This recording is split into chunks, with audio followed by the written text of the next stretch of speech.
Hey guys, so I got my dryer here. It's a really tight spot here for it, but I'm gonna try to show you guys. Alright, so there it is, the model number. And it's a Samsung dryer. What we have going on here is that the heat stopped working. And the dryer just kept spinning around and not producing any heat. Before it did that, it just kept rolling and overheating, and then the heater died out. There's plenty of videos on YouTube of how to take it apart, how to take off the lid. I'll just run through it really quick.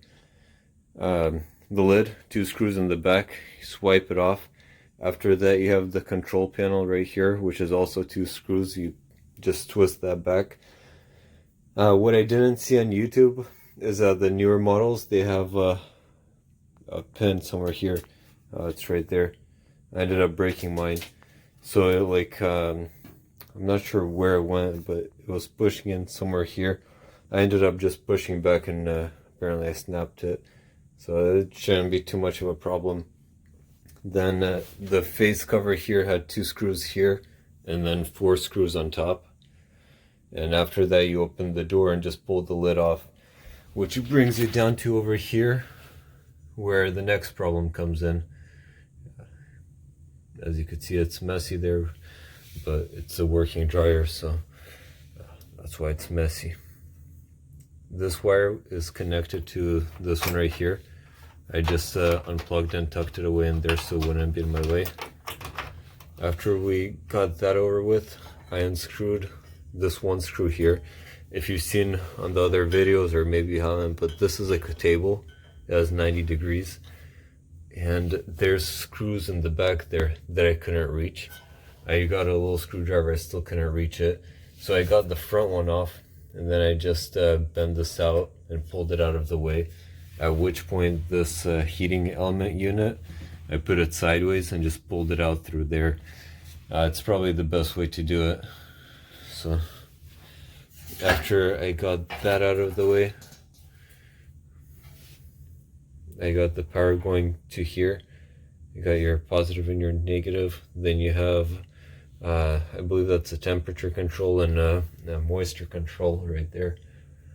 So I got those replacements, and I'm gonna replace it. This is the old unit that burned out.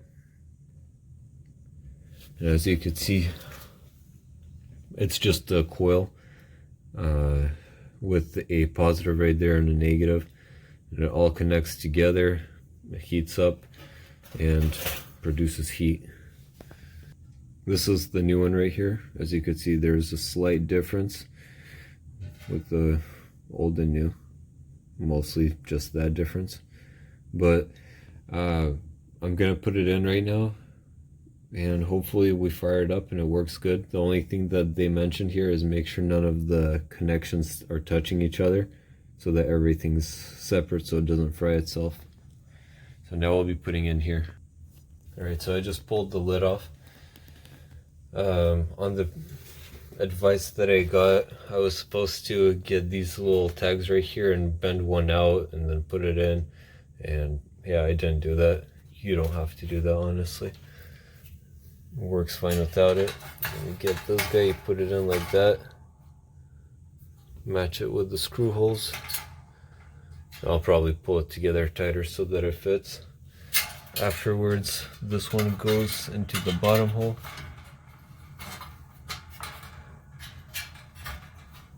This one will go up on top, just like that. And now there's little tags right here. Let me point it out. Right there. Those little tags, we have to bend them out so that these connectors don't move around. And that's what the bent ones look like. As you can see, this this side right there is not bent, it's straight, and the other side is bent. So that holds the connector in place. And none of the coil is touching itself, so we're good on that.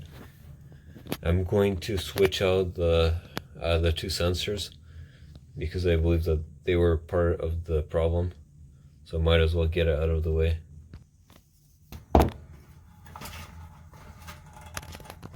Alright, and here's the old one. All it is 2 connectors, and then there's a screw right here, and then obviously took the top lid off, and that one had a screw. Same with this one, there's a screw there and a screw there, and then just the connectors holding in place.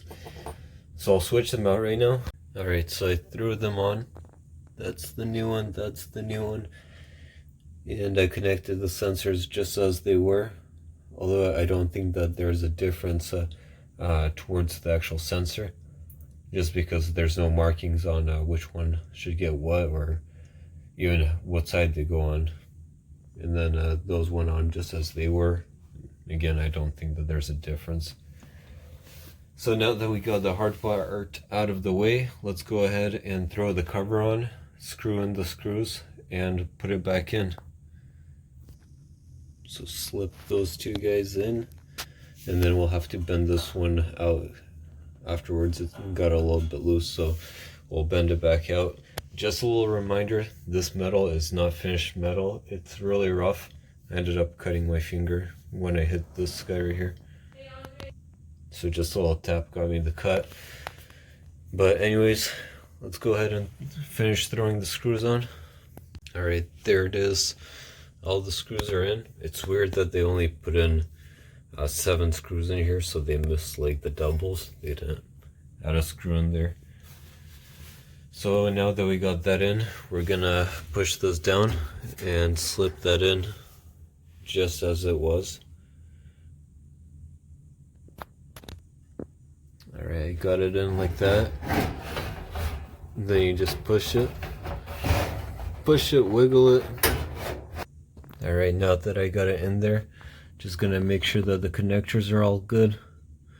Nothing fell off, everything looks good. There's the power right there, the 2 sensors in the back. Okay, so now we got to lift this up, straighten it back out to how it was, which that's not hard to do at all. I just basically bent this leg out until I got it right into that spot, and that's it, we're good. Now while putting the screws back in, if you forgot where they go, just look at the shadow right there. In the middle you see those scratches, that's from the screw.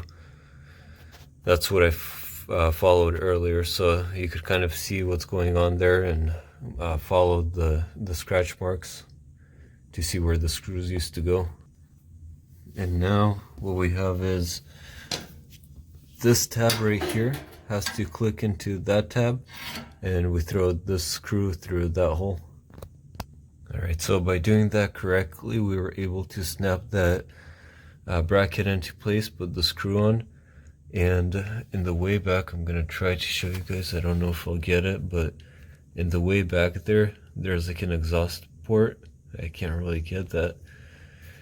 But by doing this correctly, it snaps into place, so we're all good there. Now we have this wire right here that will connect with this one.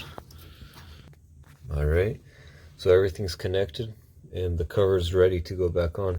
Alright, and then with the cover, it gets this sensor in there.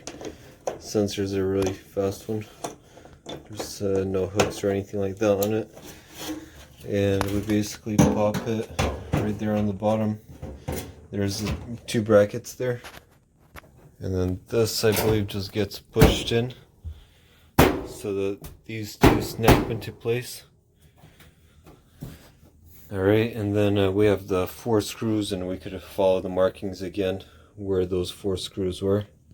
Alright, and just wanted to tell you, I mean, there's not too much screws here. There's probably like 30, maybe 20 screws altogether that I took off. And if you're wondering, well, how do you remember where every screw goes? Well, it's simple. I don't remember where they go, but I categorized them. Like this was 4 screws altogether. And then I look and 4 screws are needed. I remember this one needed 2 screws. I don't remember which one they are, but I'll look at where the screws are and I'll remember where they were.